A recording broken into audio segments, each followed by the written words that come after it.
You're listening to the Autism Weekly podcast. Each week, we share community voices and bring light to stories that increase awareness, acceptance, equity, access, and inclusion. If you haven't already, subscribe to join the Autism Weekly family. I'm your host, Jeff Skibitsky.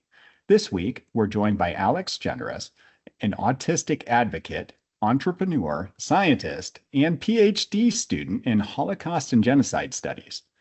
Alix has used her unique perspective to drive innovation in science, technology, and neurodiversity affirming practices. Today, we'll be discussing her journey, how reframing autism as a difference can inspire better support systems, and her passion for creativity, resilience, and inclusion can open minds of others. Welcome to the podcast, Alix. Hello, thank you for having me. It's my pleasure. And I think that one of the things that we all need to do and do more frequently is stop, hear somebody else's experience, hear somebody else's perspective, and learn from them. And I'm hoping I had the opportunity to do that today. Before we go down that road, I'd love to hear from you that what sparked your interest in neurodiversity, in the empowerment and advocacy end of this. What brought you to putting time and energy to that? What brought me to putting time and energy into neurodiversity and advocacy work are my own lived experiences, feeling powerless, experiencing malpractice, and dealing with having undiagnosed autism and ADHD growing up.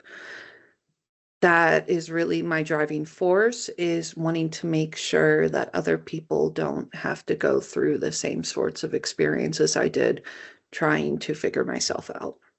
Is that feeling that you experienced and might even still be experiencing today in some regards of not being empowered, not necessarily feeling respected all the time. Is that something that you view as, people are consciously doing, or do you think that this has just been our society has merged over the years to kind of almost have like this devaluing principle towards people that are neurodiverse? I think what a lot of people who aren't as familiar with more modern ways of viewing neurodiversity can view differences as an inconvenience and something that makes things more challenging. And that is the narrative that I want to reframe and tackle head on. What are some of these differences? I feel like, sometimes putting a picture around it or a story around it helps to bring people into that world, into the experience and kind of understand what emotions are being driven there. But do you have an example of, a way that your differences personally were looked at as an inconvenience to somebody else, and the way that they responded created that friction? Sure thing. When I was in second grade, I was sitting at my desk in the classroom with everyone else, and this was before I was diagnosed. I had an ADHD diagnosis, but not an autism diagnosis. And I remember the sound that the fan was making was irritating me to the extent where I was borderline throwing a tantrum. It was like a clicking noise, and it was distressful enough for me at that time and at that age that, I had a fair amount of emotional reactivity to it, to the point where the teacher would call my school contacts and talk to my mother and just make a report out of it. So making a thing out of something.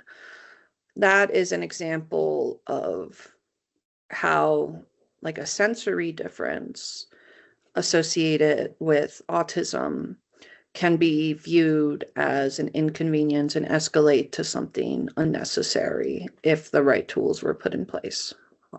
Yeah. And I mean, when you talk about a situation like that, I think that that's unfortunately all not all too unique. I think that that happens way too frequently for people who are experiencing the world slightly different. And when you think back on what the expectation was, and I mean, I've been working within the field of autism and neurodiversity for 25 years-ish. And I remember back historically, it was, I'm going to teach somebody to deal with it. I'm going to teach somebody to just cope with it, even if they're struggling with coping with it, us not knowing what that feels like, how that response is, and what that's taking away from their energy to be able to do everything else that they should be doing at that same time. I think that's changed over the years. I think that we're getting better at it, but not good yet. So when you're looking at these sort of things, and if we're able to reframe it not as a deficit and say, I need to fix their tolerance of a fan going around, and instead looking at a difference, what would be an appropriate response to something like that? What would the teacher of today be expected to potentially do? Ideally, the teacher would be expected to offer safe alternatives to help decrease the amount of distress, like noise canceling headphones or earbuds, or maybe a short break outside of the classroom, and then simply turning off the fan. It wasn't particularly hot or cold in any way that I'm remembering. It was a pretty neutral temperature. It was just the sound. So those are just some alternatives that are a little bit less extreme Mm-hmm. than, calling the parents and making it a thing, as I've said previously. Yeah, and I mean, you persevered through some of these societal reactions and responses and societal barriers that exist. And you've done extremely well. I mean, whether that's doing I don't know, scientific research, whether that's presenting, whether that's helping to be an advocate and being out there with the community. But it's almost as if that was you had to battle some of the conditions that existed in society as far as how they were responding to your differences the entire time versus being empowered to be able to work through some of these things collaboratively and utilize your strengths throughout the process. So, how has your neurodivergent perspective influence some of the work that you're doing right now in science, technology, and entrepreneurship? What is it that you've taken from this that you've been able to enhance the work that you're currently doing? What I would say is that my mind is an asset, and I don't view it as something that makes doing work or other things more difficult, given that I have the tools to be able to complete certain tasks. I think one of the things that I should bring up is that when you are given an autism diagnosis or any diagnosis of any kind, there is a certain amount of adversity one inevitably faces due to existing in a world that isn't necessarily meant for you.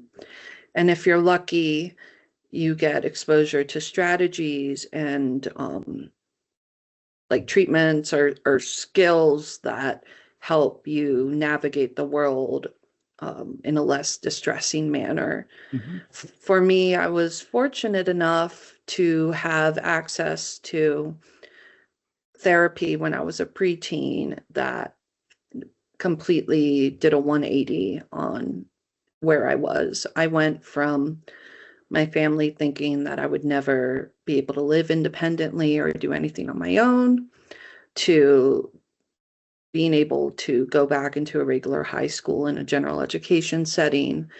Um, so with the right tools and the right therapy, I found that I was lucky enough to have that opportunity to be able to learn what I needed to help me navigate the world.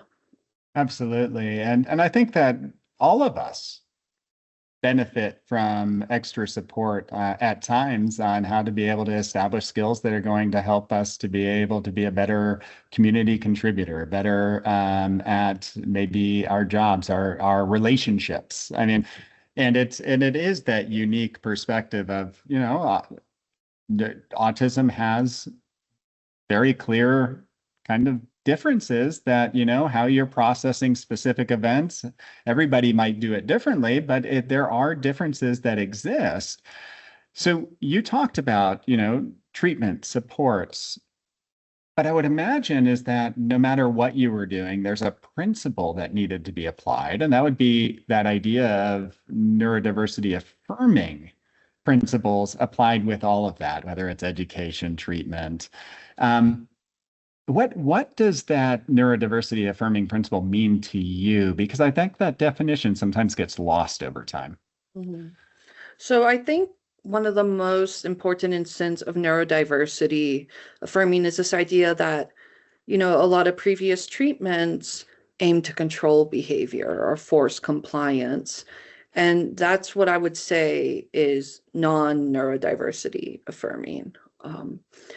Instead, what I consider neurodiversity affirming is trauma-informed, incorporating strengths and interests of the child into, or the adult into the care that's provided, focusing on building strong relationships, and then also focusing on the least amount of effort to get the child where, or the adult where they need to be. Meaning we don't want to automatically refer to very invasive things. We want to try the most, like the minimum amount of change to help promote their well-being. And that is what I view neurodiversity affirming care, in addition to educating the child on autism and ADHD so that when they're an adult, they can advocate for themselves appropriately. Absolutely. And I mean, to that first point is that every single individual who identifies autistic is extremely different.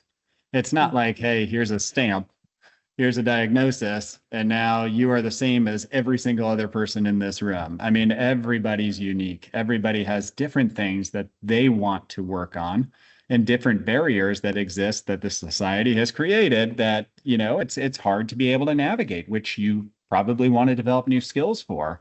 And I think that what you were alluding to was the fact that treatment needs to be individualized as well. Is that every treatment decision is that you're not taking it out of a curriculum or out of a standard book. Instead, you're looking at, what does this individual want?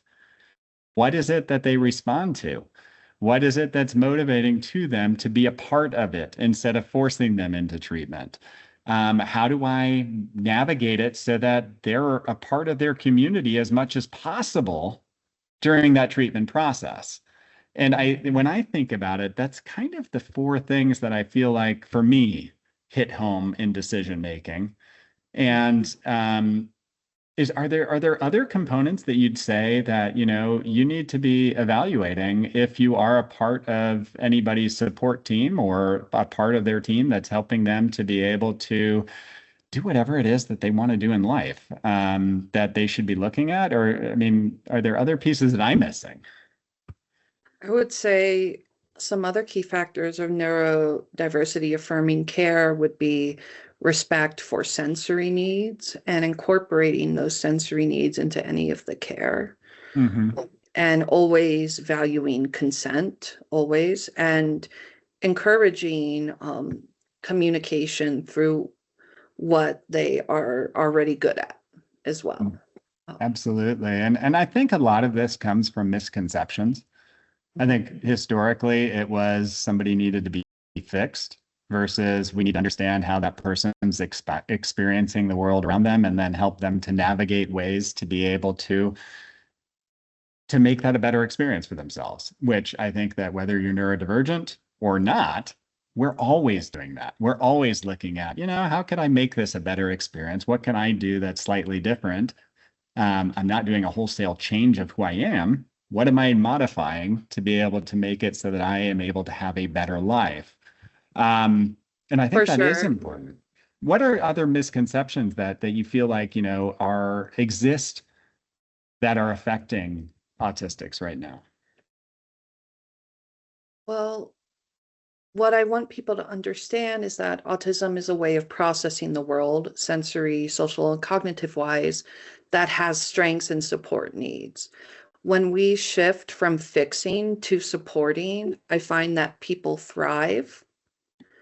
Examples of what improves is their mental health, their self-esteem, their ability to authentically connect. Essentially, my goal is to help people become more themselves, not less autistic. Hmm. And I would imagine this bleeds all the way from childhood to adulthood.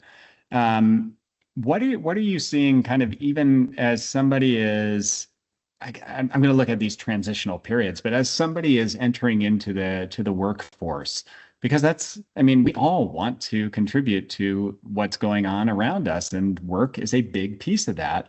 Mhm. Is there something that employers need to be looking at? Is there something that they need to educate themselves on so that they can benefit from having a diverse workforce?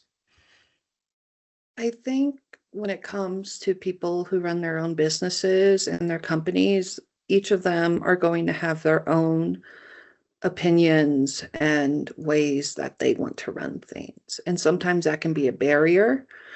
Um, what I do find is that businesses that incorporate neurodiversity training or acceptance training and also focus on methods of performance and efficiency are the companies that succeed more than the ones who don't use those services or types of training in their employee training, I guess. Hmm.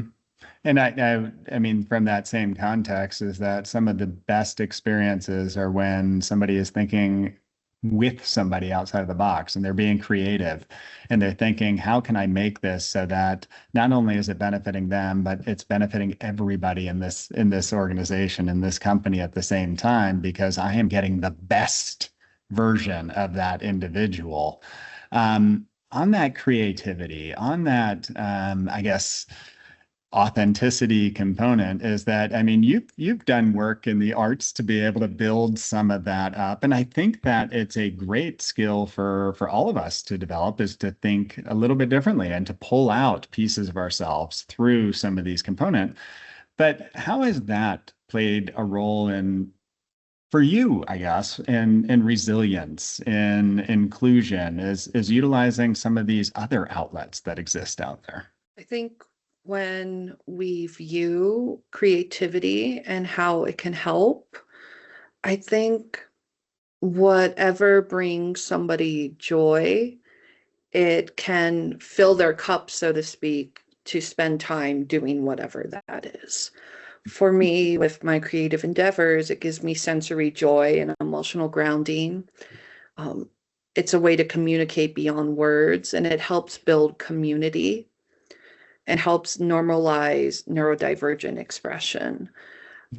I think one thing that people should keep in mind is that today we live in a world where being able to get a hold of someone is easier than ever, but the way that we communicate actually creates more isolation. Like when we only have ourselves or certain things that don't involve other people, I think community with people that you get along with and work well with helps build a sense of support that helps people thrive. And I Hmm. think wherever that community is found for an individual is essential in helping them feel connected. And I think that goes doubly for somebody's social emotional well-being, is that idea of being in an environment where you are able and feel confident to express yourself, to share your ideas, and you don't feel like you're being judged through that process. And as much as I would want every community to be like that, it doesn't exist. So you need to go out and make sure that those are a part of your life, because I think that's where happiness and joy comes from. I think that's even expressing sadness or expressing some of those feelings that we identify as being negative feelings. I think that brings about authenticity. I think it brings about the ability for somebody to really know who they are and freedom of expressing that. So I love the fact that you do promote that you do talk about those issues, because even if we're trying to be able to help support children and you want to be a part of their world, is that you need to be seeking out those environments where they can be their best self and they can feel like whatever they're doing is respected. And that's hard to do. Are there environments or are there communities that you would recommend to families as they're starting through this process that maybe would bring about a more sense of self for their children or their adolescents? I think that first you start with what they're interested in or what the individual is interested in. If they like dancing, maybe you find other peers that like the same things you do. Or you enroll in a class or get books on whatever that topic it is. I think it starts with understanding the strengths and the interests and then building off of that. And when I look at how I experience life, when I have a shared experience that I could have with somebody, it enables me to open up in so many other ways, just because I immediately have something I can connect around. So I would imagine is that, say I have a child that is really interested in video games, and I'm having them play a video game with somebody else who has that same interest. The conversation may hover around video games the entire time.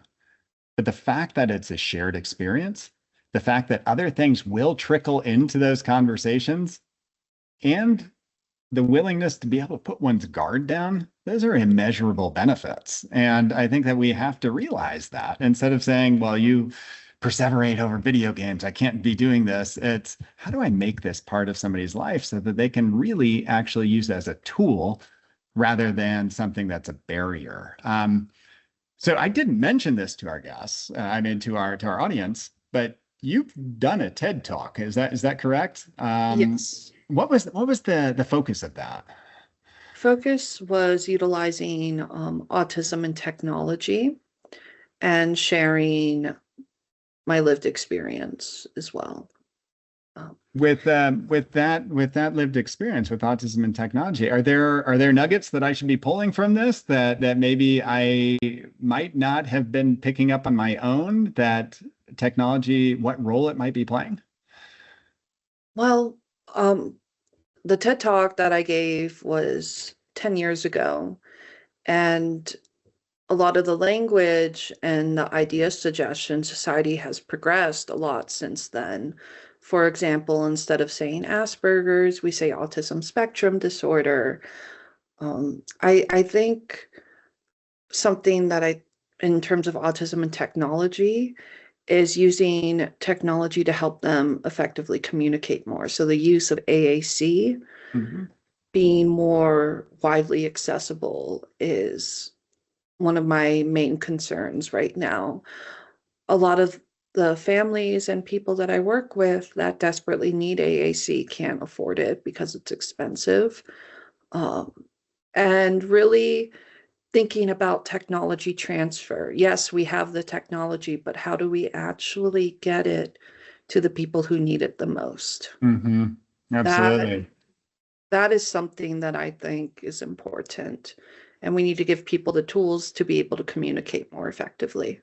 100%. I mean, and even if we do get those tools to somebody, one of my biggest pet peeves is when we compartmentalize it and only allow them to use those tools in specific times of day. And whether that is, this is used during school, this is used during treatment, instead of realizing that I don't leave my voice box in different places as I travel throughout the day and then I'm left without one. It's the same thing exists with an AAC device, is that if it's not something that is a part of this person's life their entire day, then what is it serving? I mean, you're telling them that they have no way to communicate for portions of their day, and who would want that? I mean, it doesn't even make sense.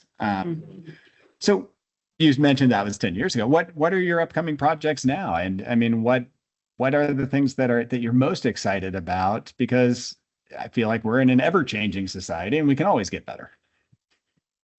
For sure. Well, I'm currently in the process of launching my own private practice here in Santa Fe, where I work more directly with families.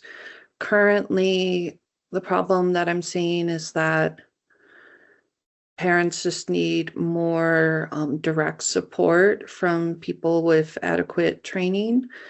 And my hope is that I'll be able to do that with my new private practice. The other thing I'm working on is I'm directing and wrote my first kind of musical show in Santa Fe, and it's based off of the music of the Andrews Sisters, and that's premiering next month. And that's just a passion project. I'm really happy to be working with a really excellent collaborative theater group called Tri-M here in Santa Fe to help put on, and they've given me the chance to put a creative vision that's been in my head for a long time into real life. So I'm very excited for that. I'll be finishing up my coursework for my PhD next year and hopefully go into my dissertation process. I'm very interested in elaborating on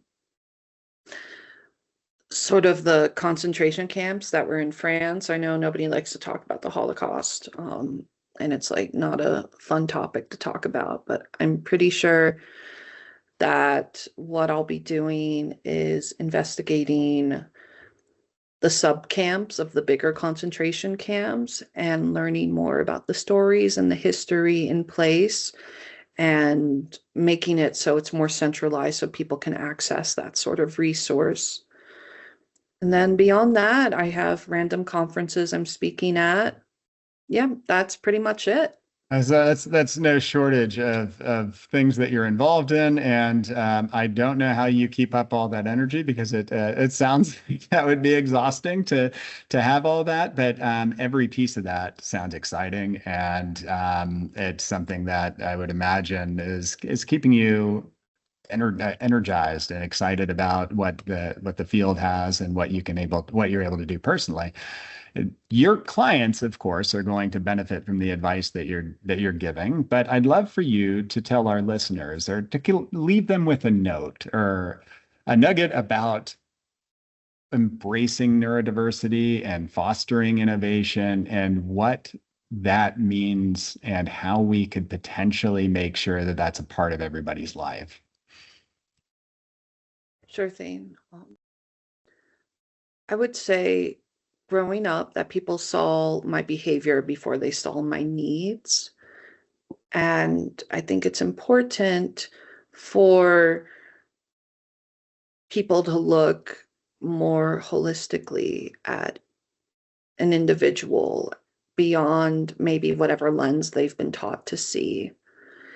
And understanding that autism is a way of processing the world. In addition, I think that we learn more when we learn about how other people's brains work and honoring and that individuality that people have. Everything should be individualized. There is no one package fits all. And also understanding that community takes effort to build. It's not just going to come to you without any effort. So when we're talking about building community and safe spaces for people to thrive, that has to be created. That's not something that's inherently there. So just know that community and safe spaces, they take effort. And Alix, I think that if we're able to take any of those pieces of information and even make them 1 ounce better, is that our overall society is going to benefit from it. Not just how we're working with neurodiverse individuals, but how we're working with every single person we ever meet.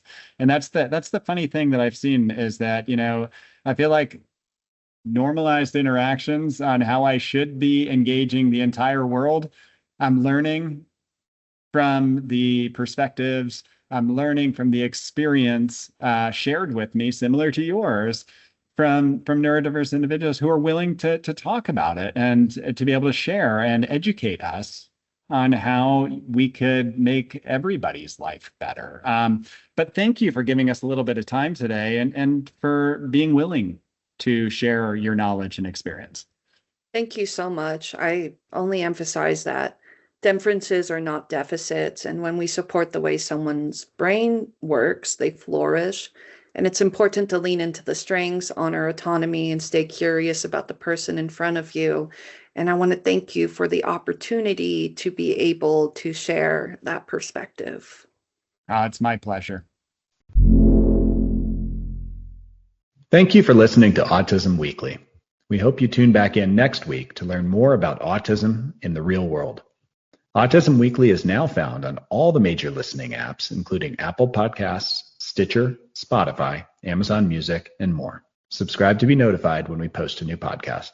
Autism Weekly is produced by ABS Kids. ABS Kids is proud to provide diagnostic assessments and ABA therapy to children with developmental delays like autism spectrum disorder. You can learn more about ABS Kids and the Autism Weekly podcast by visiting abskids.com. Thanks for tuning in. See you again next week.